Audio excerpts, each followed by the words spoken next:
Hi friends, இன்றைக்கி மே 6ஆம் தேதி திங்கக்கிழமை. வீடியோக்குள்ளே போகிறதுக்கு முன்னாடி அக்னி நட்சத்திரம் ஸ்டார்ட் ஆகிடுச்சிங்க. வெயில் பயங்கரமாக கொழுத்துது. அதனால் எல்லோரும் நிறைய தண்ணி குடிங்க. முடிஞ்ச வரைக்கும் 12 to 3 வெயிலில் போகிறத அவாய்ட் பண்ணிக்கோங்க. இப்போ வாங்க நம்ம பாகியலட்சுமி சீரியல் என்ன நடந்ததுன்னு சொல்லிட்டு பார்க்கலாம். ஜோசப் பிரச்சனை பண்ணுறாரு இல்லையா, நாங்கள் சொல்கிற பேரை தான் வைக்கணும் அப்படின்னு சொல்கிறாங்க. ஏற்கனவே பாப்பாவுக்கு பேரெல்லாம் வச்சு நாங்கள் சர்ச்சுக்கே எடுத்துகிட்டு போகிறதுக்கு ரெடியாக இருக்கும்போது தானே நீங்கள் குழந்தையை தூக்கிட்டு போனீங்க அப்படின்ற மாதிரி பிரச்சனை பண்ணுறாரு. ஜோசப் சொல்கிறாரு, பேரை நாங்கள் தான் வைப்போம் அப்படின்ற மாதிரி சொல்லிட்டு இருக்காங்க. உடனே பார்த்தீங்கன்னா பாட்டி சொல்கிறாங்க, அதெல்லாம் முடியாது, இது என்னோட கொள்ளு பேத்திக்கு நான் தான் பேர் வைப்பேன் அப்படின்னு சொல்கிறாங்க. இவங்க அதெல்லாம் முடியாது, இவங்க இந்த பக்கம் இந்த நாளாக முடியாது, நாளாக விட மாட்டேன் அப்படின்ற மாதிரி பாட்டி சொல்லிட்டு இருக்க. இப்போ கோபி சொல்கிறாரு, ஜோசப் ப்ளீஸ் எதுவும் பிரச்சனை பண்ணாதீங்க அப்படின்னு சொல்கிறாங்க. நான் என்ன பிரச்சனை பண்ணேன், என் பேத்திக்கு பேர் வைக்கணும்னு தானே கேட்குறேன் அப்படின்ற மாதிரி சொல்லிட்டு இருக்காங்க. உடனே பாக்யாவும் சொல்கிறாங்க, நல்ல விசேஷம் நடக்கும்போது பிரச்சனை எல்லாம் வேண்டாம் ப்ளீஸ் அப்படின்னு சொல்லிட்டு இருக்கும்போது பழனிசாமியோட குரூப் வருது. பழனிசாமி, அவங்க அம்மா, அப்புறம் அவங்க அக்கா 3 பேரும் வராங்க.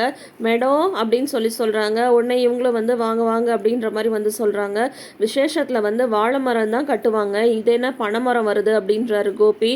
உடனே ராதிகா பார்த்து முறைக்கிறாங்க. அதுக்கப்புறம் பேசாமல் இருந்துடுறாரு. பழனிசாமி பஞ்சாயத்து பண்ணணுன்றதுக்காகவே இந்த பிரச்சனையை கிளப்புன மாதிரி தான் இருந்தது. இப்போ பார்த்தீங்கன்னா என்னாச்சு, குழந்தைக்கு பேரெல்லாம் வச்சாச்சுங்களா, நாங்கள் வர லேட் ஆகிடுச்சு அப்படின்னதும் உடனே எழில் சொல்கிறாங்க, இல்லை இன்னும் அந்த பஞ்சாயத்து தான் ஓடிட்டுருக்கு அப்படின்றாங்க. இவங்க 2 பேர் மறுபடியும் சண்டை போட ஆரம்பிச்சிடுறாங்க. நான் தான் பேரை வைப்பேன். உடனே பழனிசாமி பஞ்சாயத்து பேச ஆரம்பிக்கிறாரு. இருங்க, ஏன் குழந்தைக்கு பேர் வைக்கணுன்றது எவ்வளோ ஒரு அழகான ஒரு விஷயம், அதில் ஏன் இந்த மாதிரி பிரச்சனை பண்ணுறீங்க? குழந்தைங்களுக்கு நம்ம பேசுறது எல்லாமே புரியும்.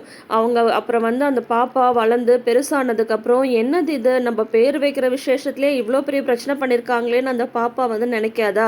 அதுவும் மெயினாக ஜோசப் தாத்தா தான் பிரச்சனை பண்ணாங்கன்னு சொல்லிட்டு நினைக்காதா அப்படின்ற மாதிரியெல்லாம் பழனிசாமி சொல்கிறாரு. உடனே ஜோசப்க்கு அப்படியே மனசு ஒரு மாதிரி அப்படியே லேசாயிடுது.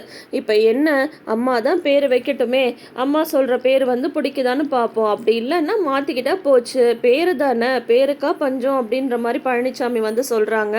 உடனே பாக்யா சொல்கிறாங்க, அத்தை உங்கள் மனசில் இருக்கிற பேரை சொல்லுங்கள், அது ஜெனிக்கும் செழியனுக்கும் பிடிச்சிருக்கான்னு பார்க்கலாம், அவங்களுக்கு பிடிச்சிருந்தா அதே பேர் இருக்கட்டும், அப்படி இல்லைன்னா மாற்றிக்கலாம் அப்படின்ற மாதிரி சொல்கிறாங்க. உடனே ஜெனி சொல்கிறாங்க, எங்களுக்கு அதிலலாம் எந்த இஷ்யூஸுமே இல்லை, பாட்டி தானே பேர் வைக்கிறேன்னு சொன்னாங்க, அதனால் பாட்டியே பேர் வைக்கட்டும், பாட்டி எந்த பேர் வச்சாலும் எங்களுக்கு ஓகே தான் அப்படின்ற மாதிரி ஜெனி சொல்லிடுறாங்க. உடனே பார்த்தீங்கன்னா ஈஸ்வரி பாட்டிக்கு ரொம்ப பெருமையாக போயிடுது. ஒரே சிரிப்பு தான் முகத்தில்.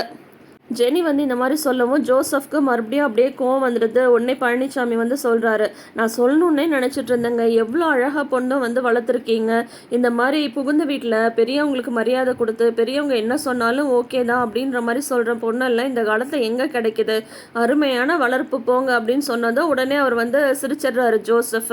அம்மா நீங்கள் பேர் சொல்லுங்கம்மா அப்படின்ற மாதிரி சொல்கிறாங்க பழனிசாமி. உடனே எல்லாரும் ஆமாம் பேர் சொல்லுங்க அப்படின்னதும் யாழினி அப்படின்னு சொல்லிட்டு பேர் சொல்கிறாங்க பாட்டி.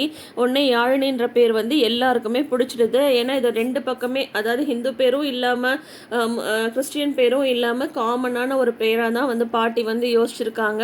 யாழினி எவ்வளோ ஒரு அழகான பேர், இசை ஆரம்பிக்கிறதே யாழில் தானே அப்படின்ற மாதிரியெல்லாம் பழனிசாமி சொல்கிறாங்க.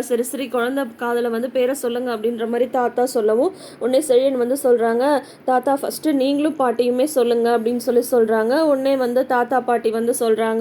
அதுக்கப்புறம் ஜெனியும் செழியனும் சொல்கிறாங்க. அதுக்கப்புறம் பார்த்தீங்கன்னா பாக்யா எழில் நீ போ அப்படின்னு சொல்கிறாங்க. உடனே பார்த்தீங்கன்னா ஈஸ்வரி பாட்டி கோபியை போக சொல்கிறாங்க. கோபியை அவர் மட்டுமா போவார், கூடவே ராதிகாவையும் கூட்டிகிட்டு போகிறாங்க. வா பேபி அப்படின்னு சொல்லிட்டு உடனே ஜெனியோட ரிலேஷன்ஸ்லாம் கேட்குறாங்க. மாப்பிள்ளையோட அப்பா அம்மா தானே வரணும், இது யார், இந்த அம்மா யார் அப்படின்ற மாதிரி கேட்டதும் உடனே பக்கத்தில் இருக்க இன்னொருத்தர் சொல்கிறாரு, இந்த அம்மாவை தான் 2ஆம் தரமாக கல்யாணம் பண்ணிட்டு வந்திருக்காரு அப்படின்னு சொல்கிறாங்க. உடனே leave it baby leave it அப்படின்னு சொல்லிட்டு உடனே குழந்தை காதில் பேரை சொல்கிறாரு கோபி. உடனே பார்த்தீங்கன்னா அடுத்தது பேபியோட பேபிக்கு தான் பெயர் சூட்டு விழா. அதுக்கப்புறம் வந்து பார்த்தீங்கன்னா, பாக்யாவ வந்து போய் பேர் சொல்றாரு தாத்தா. உடனே பாக்யா வந்து ஜெனியோட அப்பா, அம்மாவ கூப்பிடுறாங்க, வாங்க அப்படின்னு சொல்லிட்டு. அதுக்கப்புறம் அவங்க வந்து சொல்லிட்டு போனதுக்கப்புறம் எழில், அப்புறம் அமிர்தா இவங்கலாம் வச்சதுக்கப்புறம் கடைசியா பாக்யா வந்து வராங்க. பாக்யா வந்து தனியா நின்னு பேர வந்து காதுல சொல்றாங்க, பேத்தி காதுல. உடனே பழனிச்சாமி வந்து மனசுல நெனச்சுக்கிறாரு, உங்க கூட வந்து நிக்கணும் அப்படின்னு தான் எனக்கு தோணுது. ஆனா அதுக்குன்னு கால நேரம் வர வேண்டாமா? அந்த நேரத்த உங்க கூடயே நான் நிப்பேன் அப்படின்ற மாரி வந்து மனசுல வந்து நெனச்சுக்கிறாரு. அதுக்கப்புறம் பாக்யா வந்து பேரை சொல்லி முடிச்சதும், வாங்க சார் நீங்கள் வாங்க, அம்மா நீங்களும் வாங்கம்மா அப்படின்ற மாதிரி வந்து கூப்பிடுறாங்க. உடனே வந்து கோபிக்கு வந்து இவங்க எதுக்கு வந்து குழந்தையோட காதில் பேரை சொல்லணும் அப்படின்ற மாதிரி வந்து அப்படியே முனகிறாரு. உடனே ராதிகா சொல்கிறாங்க, காதில் தான் பேரை சொல்லுவாங்க, பின்ன என்ன மூக்லையா சொல்லுவாங்க அப்படின்ற மாதிரி வந்து திட்டுறாங்க. உடனே கோபி வந்து சரி ஓகே அப்படின்னு வந்து பேசாமல் இருந்துடுறாரு. அவருக்கு ஒரே எரிச்சலாக இருக்குது. அதுக்கப்புறம் பழனிச்சாமி, பாட்டி, அவங்க அக்கா 3 பேரும் வந்து பாப்பாவோட காதில் வந்து பேரை சொல்கிறாங்க. அதுக்கப்புறம் இனியா வந்து சொல்கிறாங்க. அதுக்கப்புறம் செல்வி வந்து பார்த்திங்கன்னா, சாப்பாடெல்லாம் வந்துருச்சு வாங்க, எல்லாருக்காகவும் ஸ்பெஷலாக அக்கா வந்து செஞ்சுருக்கு அப்படின்ற மாதிரி வந்து சொல்கிறாங்க. உடனே பாக்யா சொல்கிறாங்க, சாப்பாடெல்லாம் இருக்கட்டும், முதல்ல வா நீயும் வந்து குழந்தை காதில் பேரை சொல் அப்படின்னதும் உடனே செல்வியும் வந்து காதில் வந்து பேரை சொல்கிறாங்க.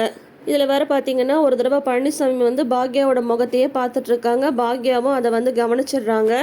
அதுக்கப்புறம் பார்த்திங்கன்னா எல்லாரும் வந்து சாப்பிட போகிறாங்க. எல்லாம் சாப்பிட்டு முடிச்சுட்டு பழனிசாமி ஃபேமிலியோட ஜோசப் ஃபேமிலி வந்து சிரித்து உட்காந்து பேசிகிட்டு இருக்காங்க டைனிங் ஹாலில்.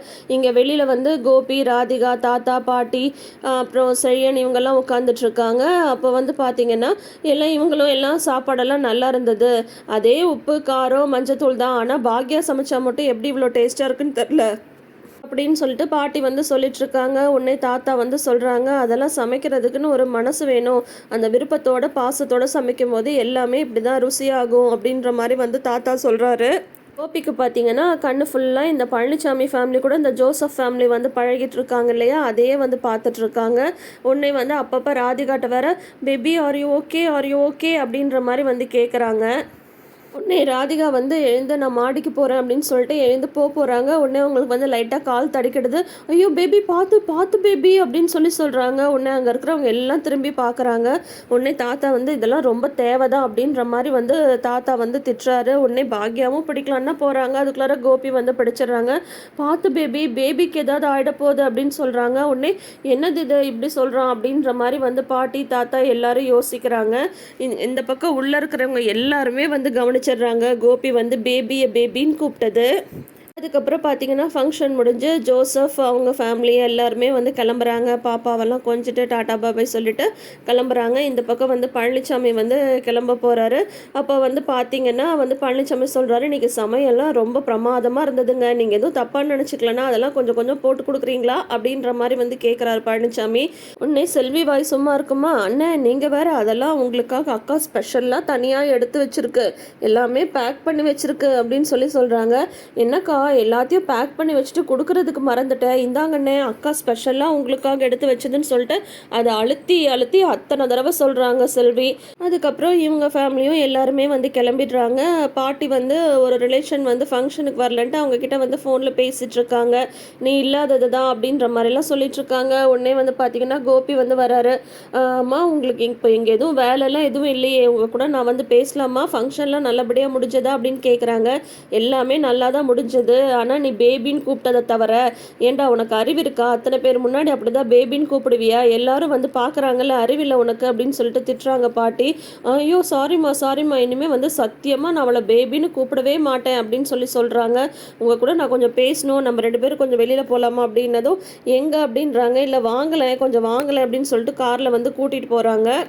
காரில் போகும்போது பார்த்தீங்கன்னா பாட்டி வந்து கேட்குறாங்க, ஏண்டா ஏதாவது பிரச்சனையா உனக்கு அப்படின்றாங்க. அதெல்லாம் ஒன்றும் இல்லையே அப்படின்றாங்க. பின் என்ன, நான் ஒரு வாரமாக பார்க்குறேன், ஓ முகமும் சரியில்லை, ராதிகா முகமும் சரியில்லை அப்படின்ற மாதிரி பாட்டி வந்து கேட்குறாங்க.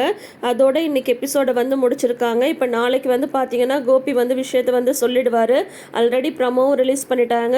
பாட்டி வந்து ராதிகாட்ட போயிட்டு இந்த குழந்தை வேண்டாம் அப்படின்னு சொல்கிற மாதிரி, உடனே ராதிகா வந்து அது எனக்கு தெரியும், இது என்னோட குழந்தை, வேணுமான்னு நான் தான் முடிவு பண்ணோம், நீங்கள் வெளியில் போங்க அப்படின்ற மாதிரி சொல்லிடுறாங்க.